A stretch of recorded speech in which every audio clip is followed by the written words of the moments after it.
हर हर महादेव साथियों।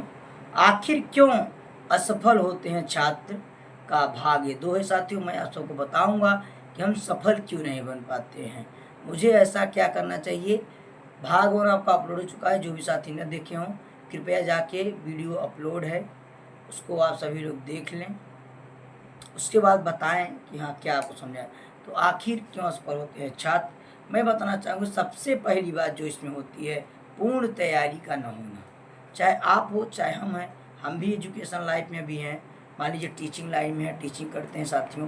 तो मेरा प्रयास रहता है मैं एक अच्छा टीचर बनूं। कैसे अच्छा टीचर बन पाऊँ, तो मैं अपने से ही सोचता हूँ, जिससे कहा जाता है ना, आपको आपसे बेटर कोई नहीं जानता। आप आपकी कमी कहाँ है, अपनी कमियों को आप लोग देखिए और उसमें निखार लाने का साथियों प्रयास करिए। अगर आपको एक अच्छा बनना है किसी भी फील्ड में, तो निरंतर प्रयास से ही संभव है, कंटिन्यूअस हार्ड वर्किंग। तो इसका अर्थ है कि आपने जो परीक्षा दी है उस हेतु आप द्वारा जो तैयारी की गई थी वह अपर्याप्त थी। भाई अपर्याप्त थी तभी हम सफल हुए। यदि ऐसा है तो सफलता की आशा रखना ही गलत है। तो तैयारी हो उसमें पूर्ण विश्वास है। किसी अभिष्ट कार्य को पूर्ण करने के लिए साथियों जितने श्रम, लगन एवं निष्ठा की आवश्यकता है, यदि इनमें कमी है तो सफलता की कामना करना दिन में सपना देखने के समान है। बिल्कुल आप बिल्कुल लगन, सच्ची लगन, दृढ़ निश्चय और दृढ़ संकल्प से ही हम सफल हो सकते हैं साथियों। इस शीर्षक को हम पुनः पढ़े, इस शब्द में पूर्ण तैयारी काम के लिए गए हैं। ठीक है, बहुत कम छात्र पूर्ण तैयारी का अर्थ पूर्ण रूप से समझते हैं। मैं वही समझाने का प्रयास कर रहा हूँ साथियों। ये पार्ट में इसलिए लाया कि हमारे सभी जो भी छात्र हैं, जो भाई बंधु हैं, वो इसको समझें और प्रयास रहे कि उनको ज़्यादा से ज़्यादा सफलता में मैं उनको कुछ लाइनें बता सकूं।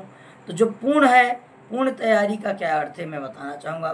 पहला है, निम्न बिंदु आपको बता रहे हैं उस पर आप गौर करिए। पहला है, क्या आप समझते हैं कि इस परीक्षा हेतु मुझे जो कुछ तैयारी करनी चाहिए थी मैं कर चुका हूँ।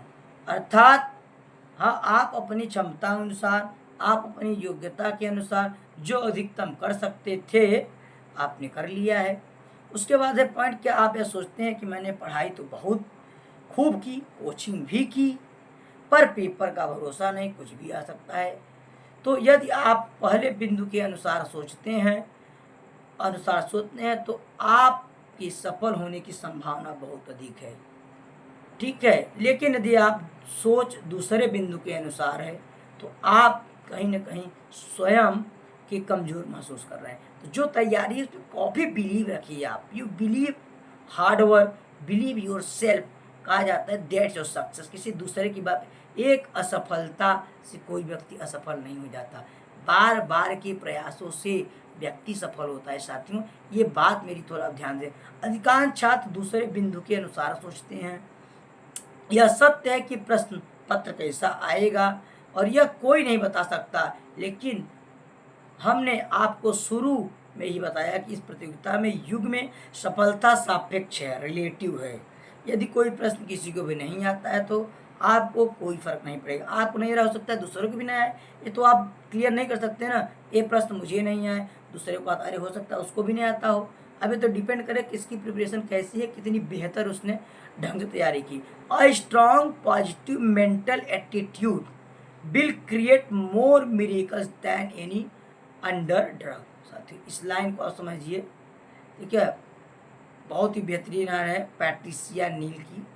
तो उसके बाद हम बताएं कि मुख्य बात है कि अन्य बहुत से छात्र उन प्रश्नों को हल कर पाते हैं, लेकिन आप नहीं कर पाते, तो आप सापेक्ष रूप से अन्य से पिछड़ रहे हैं।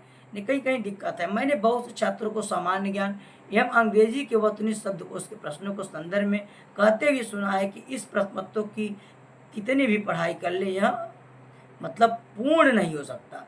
हर तरह की जानकारी सामान्य ज्ञान के प्रश्नों में ही पूछी जा सकती है, अंग्रेजी शब्दकोश का भी कोई अंत नहीं। ऐसा नहीं सोचा, आप अपना पढ़िए जितना हो सके, आप अपना मैं भी यही करता हूँ, पढ़ता रहता हूँ जितना हो सकता है। ठीक है, सफल होना है, बस आप मेहनत है।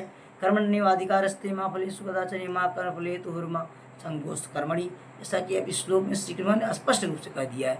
जिसको अगर ये श्लोक समझ में आ गया वो अब इसमें डिबेट नहीं करेगा, प्रश्न मत ये थे वो था क्या था, बिल्कुल लगी रहिए। फिर से करिए तैयारी। तो छात्रों द्वारा किए गए उत्कथन असत्य भी नहीं है, लेकिन इसके बावजूद कुछ छात्रों के उक्त विषय में अंक आपसे अधिक आ जाते हैं। अगर ऐसा है तो कुछ के अधिक कहीं आ रहे हैं, इसका अर्थ हुआ उनका अध्ययन आपके अध्ययन की अपेक्षा कहीं अधिक रहा। सही बात है। अगर वो सफल हो रहे हैं, हम असफल हो रहे हैं, तो कहीं उनका अध्ययन क्या है साथियों। बढ़िया। ऐसे छात्रों ने सोचकर कि इन विषयों का अंत नहीं है, हार नहीं मानी, बल्कि वे अपनी क्षमता योग्यता के अनुसार जो कुछ अधिकतम पढ़ सके साथियों उन्होंने पढ़ाई की, तैयारी कर सके। उन्होंने इसलिए कि आपकी अपेक्षा वे ज़्यादा सफल आपको अपने आप को मान के चल रहे थे। असफल व्यक्ति अपनी सफलता के लिए कोई न कोई बहाने तलाशते हैं, जबकि सफल व्यक्ति अपनी सफलता को दूर करने हेतु तो अधिक परिश्रम, लगन एवं निष्ठापूर्ण नए तरीके ढूंढते। साथियों अगर वीडियो अच्छा लगा तो आप सभी लोग चैनल पर नए हो तो सब्सक्राइब करिएगा, और आपको पार्ट 3 भी मिलेगा। आज मैंने ये बात बताई कि आप क्यों सफल होते हैं, आप तैयारी करते हैं तो कैसा सोचते हैं, आपकी मेंटेलिटी क्या होती है। ये मैं भी तैयारी में हूँ, मैं भी ऐसा नहीं, मैं भी तैयारी करता हूँ, तो मेरी मेंटेलिटी जो है मैं ये मान के चलता हूँ। बिल्कुल आप मेहनत करिए, बाकी ज़्यादा न सोचिए। कुछ चीज़ें प्रभु की होती हैं, मेहनत की चाबी हमारे यहाँ, कर्म की चाबी उस परमात्मा के पास। जब दोनों की मिलन हो जाएगी इसी को कहते हैं सफलता। सक्सेस मतलब हार्ड वर्किंग, और आप जिसको थोड़ा बहुत लक मानते हैं वो तो परमात्मा लेके बैठा है। अगर अच्छे से मेहनत करेंगे जरूर सफल हो साथियों। जय श्री राम, हर हर महादेव।